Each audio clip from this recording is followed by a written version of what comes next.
Chapter 5. Anne was cutting a vase full of June lilies for her room and another of Susan's peonies for Gilbert's desk in the library. The milky white peonies with the blood-red flecks at their hearts, like a god's kiss. The air was coming alive after the unusually hot June day, and one could hardly tell whether the harbor were silver or gold. "There's going to be a wonderful sunset tonight, Susan," she said, looking in at the kitchen window as she passed it. "I cannot admire the sunset until I have got my dishes washed, Mrs. Dr. dear," protested Susan. "It will be gone by that time, Susan. Look at that enormous white cloud towering up over the hollow, with its rosy pink top. Wouldn't you like to fly up and light on it?" Susan had a vision of herself flying up over the glen, dishcloth in hand, to that cloud. It did not appeal to her, but allowances must be made for Mrs. Doctor just now. "There's a new, vicious kind of bug eating the rose bushes," went on Anne. "I must spray them tomorrow. I'd like to do it tonight. This is just the kind of evening I love to work in the garden. Things are growing tonight. I hope there'll be gardens in heaven, Susan. Gardens we can work in, I mean, and help things to grow." "But not bugs, surely," protested Susan. "No, I suppose not. But a completed garden wouldn't really be any fun, Susan. You have to work in a garden yourself, or you miss its meaning. I want to weed and dig and transplant and change and plan and prune. And I want the flowers I love in heaven. I'd rather my own pansies than the asphodel, Susan." "Why cannot you put in the evening as you want to?" broke in Susan, who thought Mrs. Doctor was really going a little wild. "Because the doctor wants me to go for a drive with him. He is going to see poor old Mrs. John Paxton. She is dying. He can't do her any good. He has done everything he can. But she does like to have him drop in." "Oh, well, Mrs. Doctor dear, we all know that nobody can die or be born without him hereabouts, and it is a nice evening for a drive. I think I will take a walk down to the village myself and replenish our pantry after I put the twins and Shirley to bed, and manure Mrs. Aaron Ward. She isn't blooming as she ought to. Miss Blythe has just gone upstairs, sighing at every step, saying one of her headaches is coming on, so there will be a little peace and quiet for the evening at least." "See that Jem goes to bed in good time, will you, Susan?" said Anne, as she went away through the evening that was like a cup of fragrance that has spilled over.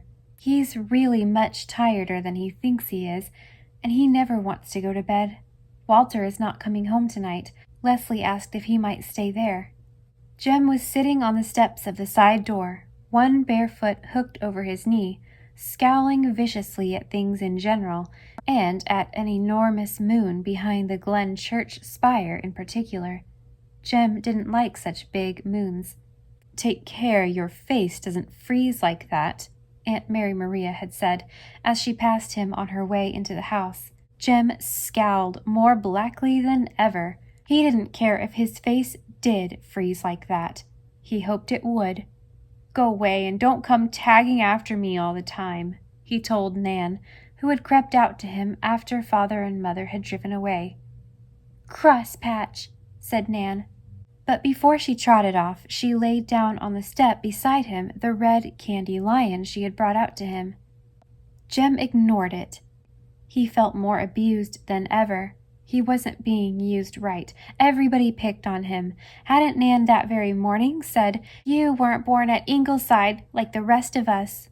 Di had ate his chocolate rabbit that forenoon, though she knew it was his rabbit. Even Walter had deserted him, going away to dig wells in the sand with Ken and Persis Ford. Great fun, that. And he wanted so much to go with Bertie to see the tattooing. Jem was sure he had never wanted anything so much in his life before. He wanted to see the wonderful, full-rigged ship that Bertie said was always on Captain Bill's mantelpiece. It was a mean shame, that's what it was. Susan brought him out a big slice of cake covered with maple frosting and nuts, but "No, thank you," said Jem stonily. Why hadn't she saved some of the gingerbread and cream for him? S'pose the rest of them had ate it all. Pigs. He plunged into a deeper gulf of gloom. The gang would be on their way to the harbor mouth by now. He just couldn't bear the thought. He'd got to do something to get square with folks. S'posen he sliced Di's sawdust giraffe open on the living room rug. That would make old Susan mad. Susan with her nuts, when she knew he hated nuts in frosting. S'posen he went and drew a mustache on that picture of the cherub on the calendar in her room. He had always hated that fat, pink, smiling cherub, because it looked just like Sissy Flagg, who had told round school that Jem Blythe was her beau. Hers! Sissy Flagg! But Susan thought that cherub lovely. S'posen he scalped Nan's doll. S'posen he whacked the nose off Gog or Magog, or both of them. Maybe that would make Mother see he wasn't a baby any longer. Just wait till next spring. He had brought her Mayflowers for years and years and years, ever since he was 4. But he wouldn't do it next spring. No, sir. S'posen he ate a lot of the little green apples on the early tree and got nice and sick. Maybe that would scare them. S'posen he never washed behind his ears again. S'posen he made faces at everybody in church next Sunday. S'posen he put a caterpillar on Aunt Mary Maria, a big, striped, woolly caterpillar. S'posen he ran away to the harbor and hid in Captain David Reese's ship, and sailed out of the harbor in the morning on his way to South America. S'posen he went hunting jaggers in Brazil? Would they be sorry then? No, he bet they wouldn't. Nobody loved him. There was a hole in his pants pocket. Nobody had mended it. Well, he didn't care. He'd just show that hole to everybody in the glen, and let people see how neglected he was. His wrongs surged up and overwhelmed him. Tick-tack, tick-tack, tick-tack, went the old grandfather clock in the hall that had been brought to Ingleside after Grandfather Blythe's death, a deliberate old clock dating from the days when there was such a thing as time. Generally, Jem loved it. Now he hated it. It seemed to be laughing at him. Ha-ha, bedtime is coming. The other fellows can go to the harbor mouth, but you go to bed. Ha-ha, ha-ha, ha-ha. Why did he have to go to bed every night? Yes, why? Susan came out on her way to the glen and looked tenderly at the small, rebellious figure. You needn't go to bed till I get back, little Jem, she said indulgently. I ain't going to bed tonight, said Jem fiercely.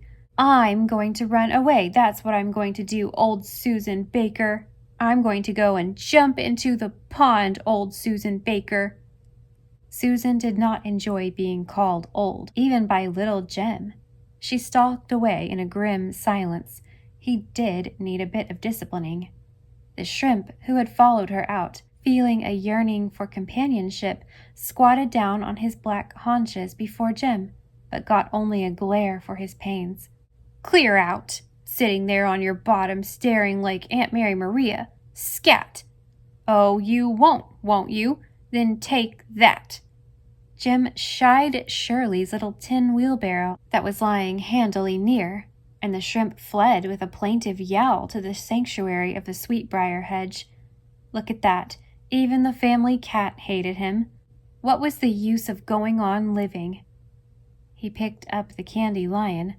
Nan had eaten the tail and most of the hindquarters, but it was still quite a lion.